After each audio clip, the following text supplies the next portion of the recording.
Assalamualaikum warahmatullahi wabarakatuh. Hello everyone.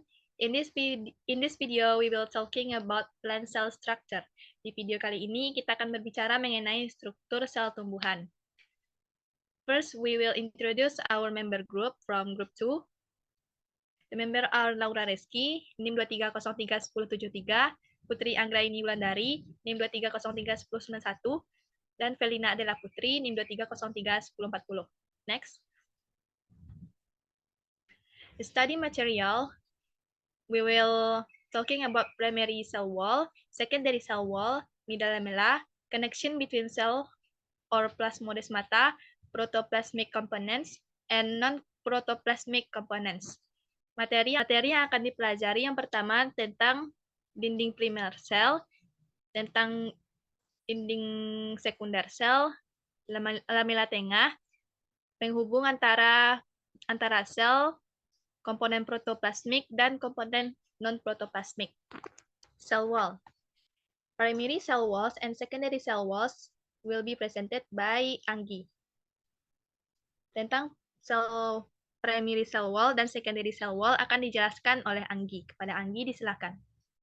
Baiklah, materi pertama akan mengenai dinding sel. The cell wall is the non-living part of the cell and is relatively rigid, does not change shape. As a result, the body of an adult plant remains constant in both shape and position.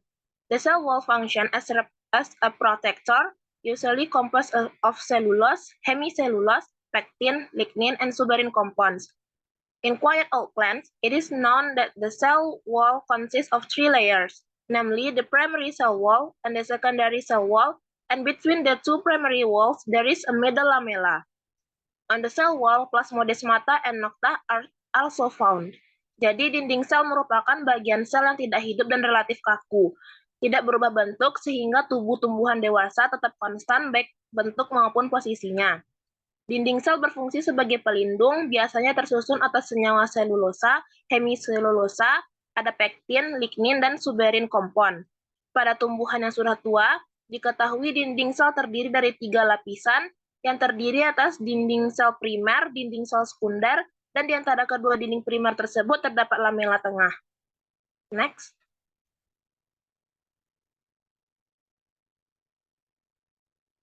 Berikut adalah gambaran umum mengenai struktur sel tanaman. Next. Yang pertama ada primary wall. The primary wall has a characteristic structure with distinct microfibril in a non-crystalline matrix.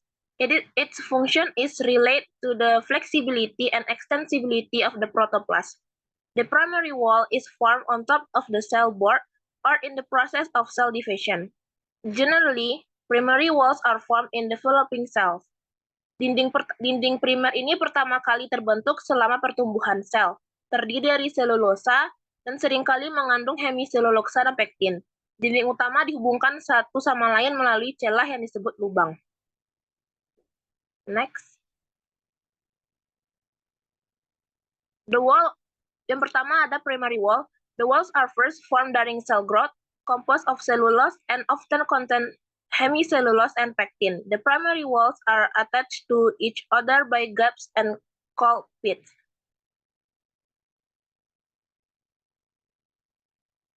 Next. Because these two cell walls are still thin and have not yet thick, they are penetrated by plasma thread or plasmodesmata, which can pass through small pores in the primary cell wall and the middle lamella between adjacent cells, so that the protoplasm of both cells can relate. After the cells stop growing, a secondary wall is formed, which is thickening of the primary wall. Karena kedua dinding sel ini masih tipis dan belum menebal, maka ditembus oleh benang plasma yang disebut plasmodesmata yang dapat melewati pori-pori kecil pada dinding sel primer dan lamella tengah antar sel yang berdekatan, sehingga kedua protoplas kedua sel tersebut bisa saling berkaitan. Setelah sel berhenti tumbuh, maka terbentuklah dinding sel sekunder yang merupakan penebalan dari dinding primer. Next.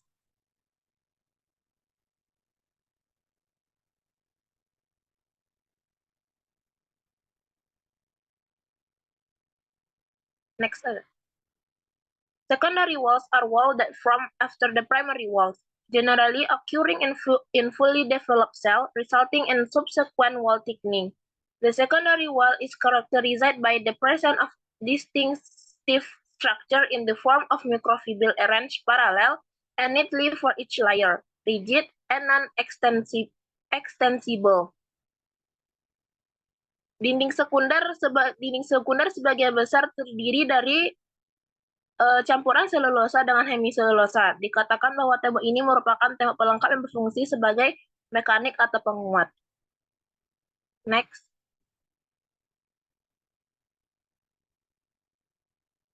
The secondary wall consists mainly of cellulose or a mixture of cellulosa with hemicellulosa. It is also said this wall is complementary wall that function as a mechanic or reinforcement. Secondary walls also vary in thickness. The secondary wall thickening form unevenly visible part that do not experience thickening are called pits, so that plasmodesmata can carry out their function as a link between one adjacent cell and another cell. Jadi dinding sel sekunder ini juga memiliki ketebalan yang bervariasi. Penebalan dinding sekunder terbentuk tidak merata, bagian yang terlihat tidak mengalami penebalan disebut dengan lubang, sehingga plasmodesmata dapat menjalankan fungsinya sebagai penghubung antara sel yang berdekatan dengan sel yang lainnya. Next.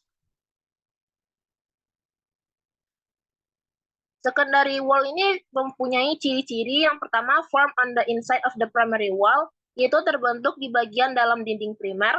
Yang kedua, form in cell or parts of cell that have stopped growing, terbentuk pada sel atau bagian sel yang berhenti tumbuh. The secondary wall developed on the inner surface of the primary wall, composed of the cellulose, microfibril, hemicellulose, lignin, suberin, kutin, tannin, and inorganic salts.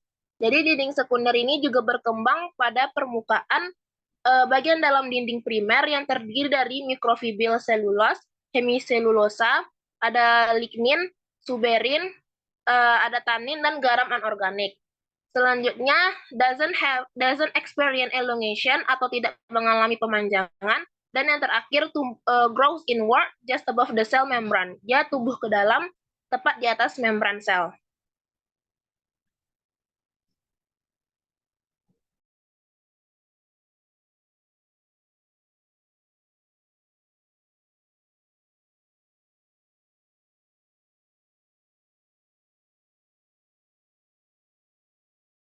Next material will be presented by myself, middle lamella.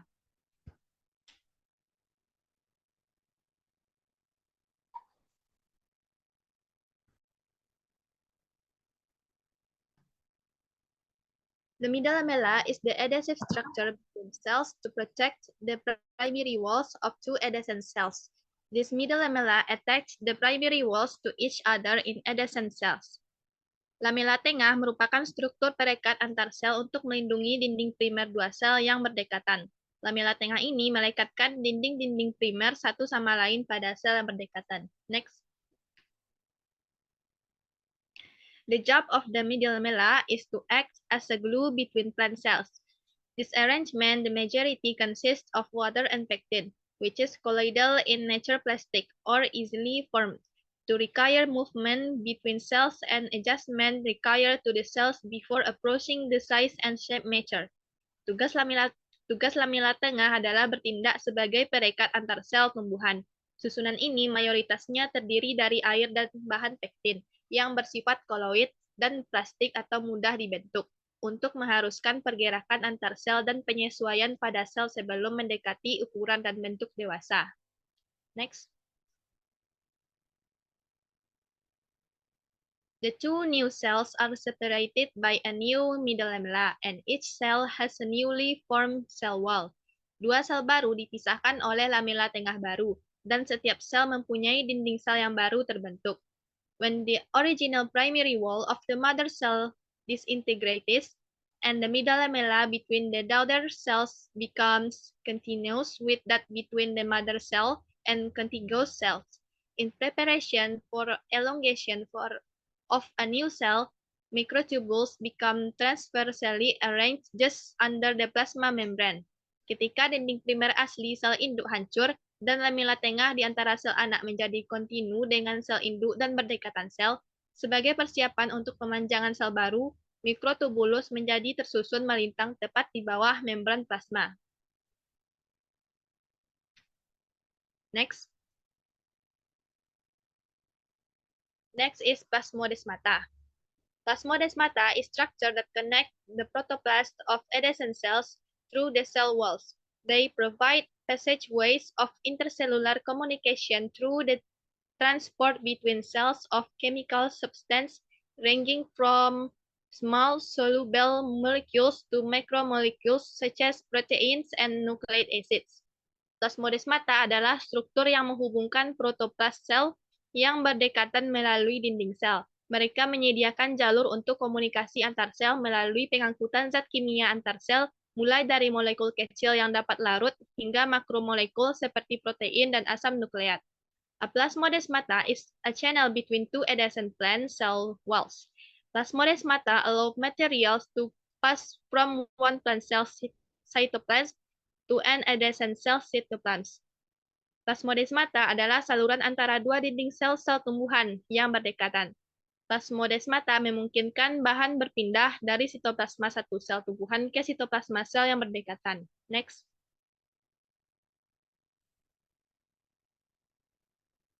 The two primary walls are connected by a gap called pits. Because these two cell walls are still thin and have not yet thickened, they are connected by plasma threads or plasmodesmata. Plasmodesmata can pass through small pores in the primary cell wall and the middle lamella between adjacent cells, so that the protoplasm of both cells can communicate. Kedua dinding primer dihubungkan oleh suatu celah yang disebut pits. Karena kedua dinding sel yang masih tipis ini belum mengalami penebalan, maka dihubungkan oleh benang-benang plasma atau plasmodesmata. Plasmodesmata dapat melewati pori-pori kecil pada dinding sel primer dan lamela tengah di antara sel-sel yang berdekatan, sehingga kedua protoplasma dari kedua sel dapat berhubungan. Next.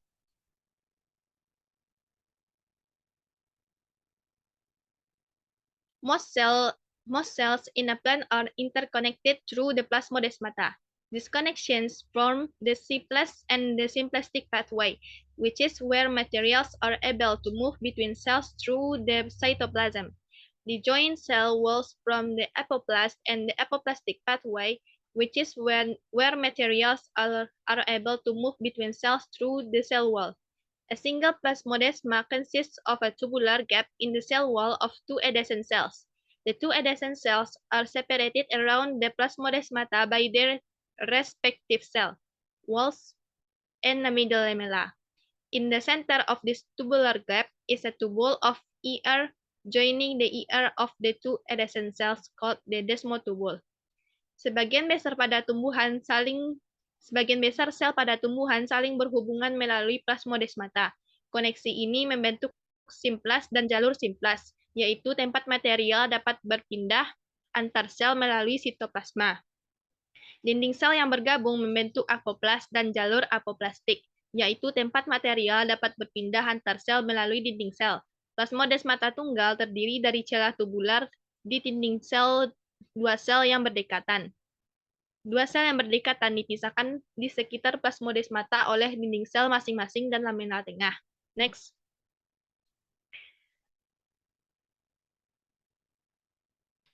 If we look at a cross-section through this plasmodesma, then you can see that within the desmotubule is a central rod. The gap between the desmotubule and the plasma membrane is called the cytoplasmic sleeve or cytoplasmic annulus. The membrane of the desmotubule and plasma membrane are lined with globular proteins which are connected by spoke-like extension that create smaller channels along the plasmodesmata. The space within these smaller channels are called central cavities.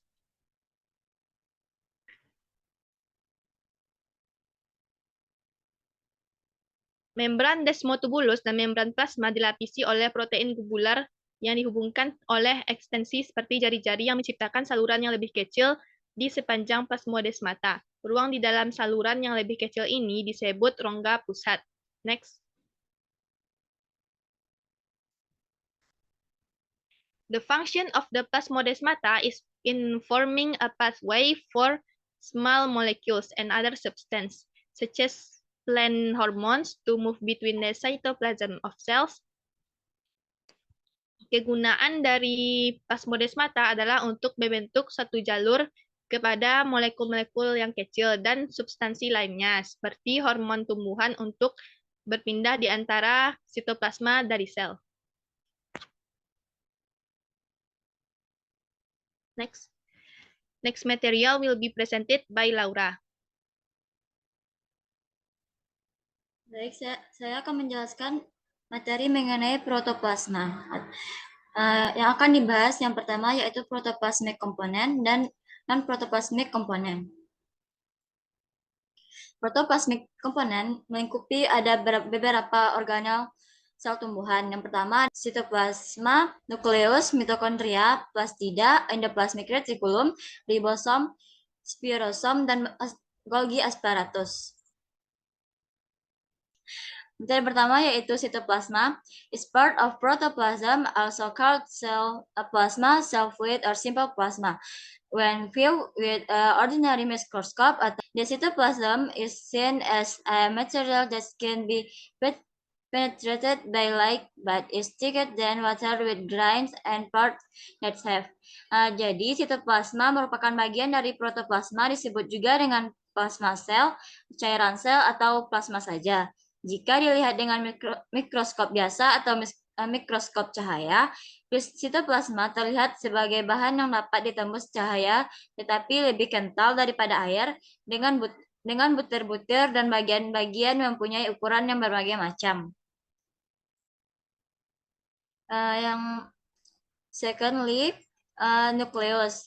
Part of the nucleus is the nuclear membrane that surround the nucleus. Nucleoplasm, nucleolus, and chromatin thread. The nuclear membrane is a barrier between the cytoplasm and the nucleoplasm. Nucleoplasm is a fluid which is the matrix found in the nuclear membrane. The shape of the nucleus is generally equivalent to the shape of the cell, while the size of the nucleus depends on the volume on the cell, the amount of DNA and protein, and related to development cell metabolism. Jadi, bagian dari nukleus adalah membran nukleus yang memiliki nukleus, nukleoplasma, nukleolus, dan benang-benang kromatin. Membran nukleus merupakan pembatas antara sitoplasma dengan nukleoplasma. Rangkap dua dan pada tempat-tempat tertentu terdapat pori-pori. Nah, nukleoplasma adalah cairan yang merupakan matriks terdapat dalam membran nukleus.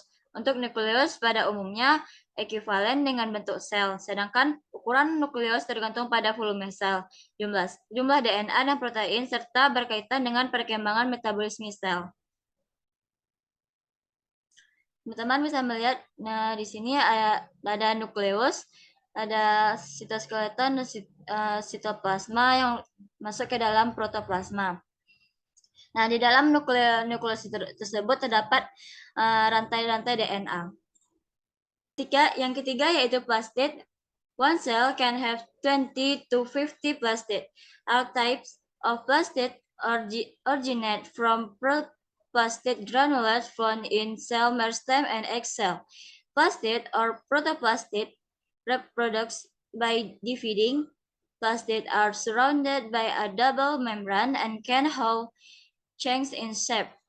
On being able to mix with the cytoplasm where the plastic are. Jadi, satu sel dapat mempunyai 20-50 plastida.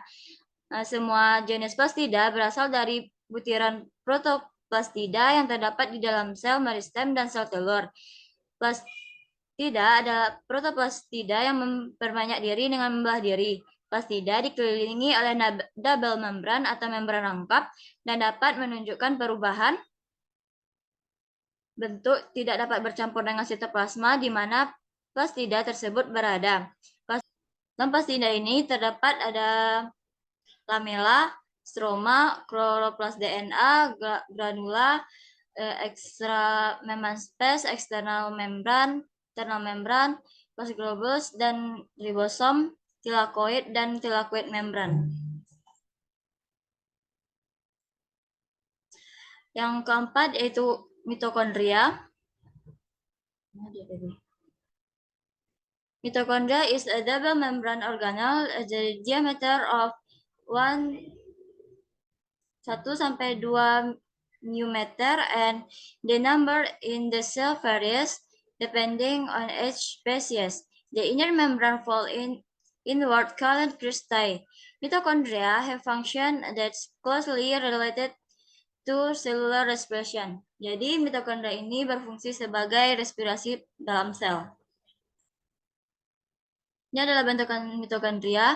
Mitokondria ini mempunyai cristae yang berlipat-lipat. Fungsi dari berlipat-lipat ini agar cangkupan luas daerahnya lebih luas. Yang kelima ya ada ribosom. Ribosom are small particle with a diameter found in the cytoplasm and sometimes found the attack on the outer membrane of the endoplasmic reticulum, which arranged very regularly, rotative, spiral, or circular. Jadi ribosom ini terdiri dari dua bagian, yaitu bagian yang besar dan bagian yang sedikit kecil. Ribosom mempunyai partikel kecil terdapat pada sitoplasma dan kadang dijumpai menempel pada membran sebelah luar retikulum endoplasma yang tersusun sangat teratur, yaitu ada roset, spiral, dan melingkar. Selanjutnya yaitu ada endoplasmic reticulum. Some endoplasmic reticulum contain ribosome called granular or rogue endoplasmic reticulum, then some do not contain ribosome called non-granular or smooth endoplasmic reticulum. The endoplasmic reticulum function as a site for the synthesis of various important cell parts, including fatty acid and protein. Jadi endoplasmic reticulum ini bagi yang mengandung ribosom maka disebut dengan retikulum endoplasma kasar atau retikulum endoplasma granular. Dan bagi retikulum endoplasma yang tidak mengandung ribosom maka disebut dengan retikulum endoplasma halus. Nah, fungsi dari retikulum endoplasma ini adalah sebagai tempat sintesis berbagai bagian sel yang penting antara lain yaitu lemak dan protein. Yang ketujuh yaitu dictyosom atau Golgi apparatus. Dictyosom are involved in the secretion of sugar, nectar secretion, polysaccharides, cell wall material, and protein polysaccharides complex. Jadi, dictyosom atau biasa dikenal dengan badan Golgi terdiri dari tumpukan senterna putih yang bulat terbenam dalam sitoplasma dan berfungsi sebagai sekresi gula atau pada sekresi nektar, polisakarida, bahan-bahan dinding sel, dan kompleks protein polisakarida. Yang kedelapan yaitu seperosomes. Seperosomes are lipid body surrounded by a membrane round a shape with a diameter of 0,5 sampai 1 mm, which function in fat synthesis and inside which fat deposit are also found. Sferosom merupakan tubuh lipid yang dikelilingi membran, membentuk bulat dengan diameter 0,5 sampai 1 mm, berfungsi dalam sintesis lemak dan di dalamnya juga dijumpai adanya timbunan lemak. Nah, materi yang selanjutnya yaitu non-komponen protoplasma. Yang pertama yaitu vakuola. A vacuole, Latin vacuus means empty, is a cavity in the cytoplasm that contains fluid in the form of water. The function of the vacuole is follow a place to store material that are not directly used, and a water reserve in cell, so cell stiness and can be maintained. Jadi, vakuola adalah rongga di dalam sitoplasma yang berisi cairan berupa air. Cairan ini disebut cairan sel yang komposisinya dapat beragam pada sel yang berbeda. Bahkan dalam vakuola yang berbeda di dalam sel yang sama.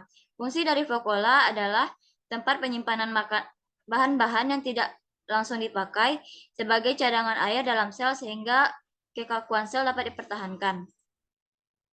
Yang kedua yaitu ergastic substansi. They refer from the Greek erg, which means word, are the product of metabolism. The substance can appear to disappear at different time in a cell life. Ergastic substances can be reserved of waste product, which are the result of cellular activity and usually have a simpler structure than protoplasmic bodies. Yang kedua yaitu ada zat asgartic, berasal dari bahasa Yunani erg yang berarti kerja, adalah produk-produk metabolisme. Substansi ini dapat muncul atau hilang pada waktu yang berbeda dalam hidup suatu sel. Zat ergastik dapat berupa produk-produk cadangan atau sisa yang merupakan hasil kegiatan seluler dan biasanya mempunyai struktur yang lebih sederhana daripada badan-badan protoplasma lainnya. Property of ergastic substances, yang pertama ada liquid atau cairan.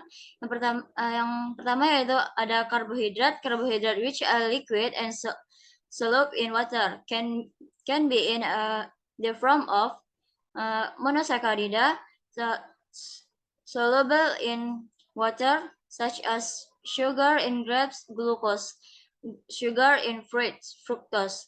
Yang kedua disaccharida, also absolute in water, such as cane sugar, sucrose, and beet sugar, maltose. Yang ketiga ada mucus, such as saltose, allium cepa, dan succulent plants such as aloe vera and cactus. Karbohidrat yang bersifat cair dan larut dalam air dapat dalam bentuk monosakarida, yaitu ada glukosa dan fruktosa, dan di sakarida yaitu ada sakarosa dan maltosa, dan lendir berupa seperti pada bawang merah dan tumbuhan sekulen seperti aloe vera dan kaktus. Yang kedua yaitu alkaloids, organic based compound that can be used in medical ingredient. Tannin are found in cell wall, dead cell, and the part. Tannins have a tart, slightly bitter taste like those found in the leaf. For anthocyanin, a glycide which usually contain 1 or 2 units of glucose and galactose, can provide color to plant and can dissolve in vacuum fluid. Number 5, essential oil. Oil that evaporates easily and causes aroma in certain species. The essential oils found in flower have a smell that attract insects, so pollination occur. Yang keenam ada resin, has a structure that is no different from essential oil, but is more complex, serve as a prevention of rot. Selanjutnya yaitu ada properties of ergastic substance yang berbentuk solid atau padat. Yang pertama ada kalsium oksalat kristal. Kalsium oksalat kristal ini ada dalam bentuk sferil. Kristal ini terdiri atas bagian yang tersusun radial dan dapat ditemukan pada batang tumbuhan. Yang kedua ada stiloid atau raffia semu, merupakan kristal yang panjang dan kedua ujungnya meruncing seperti bilah. Yang kedua ada kalsium karbonat kristal. Kristal ini jarang ditemukan pada tumbuhan. Yang ketiga ada amilum. Amilum merupakan karbohidrat yang paling banyak ditemukan pada tumbuhan. Terdapat pada organ penyimpan cadangan makanan seperti umbi akar, batang dalam sel-sel parenkim pada korteks batang, dan lain sebagainya. Yang keempat ada inulin. Inulin merupakan karbohidrat yang larut dalam air, tergolong polisakarida. Inulin banyak ditemukan pada akar dari famili Compositae. Yang terakhir yaitu ada aleuron. Aleuron ini merupakan protein yang umumnya terdapat dalam biji, dapat digunakan sebagai cadangan makanan dan bersifat amorf berbentuk kristal, terdiri dari kristaloid dan globuloid. Thank you for watching everyone. If you have any question, you can send your question to discussion forum in e-learning. Jika teman-teman punya pertanyaan, teman-teman bisa mengirimkan pertanyaannya di forum diskusi di e-learning.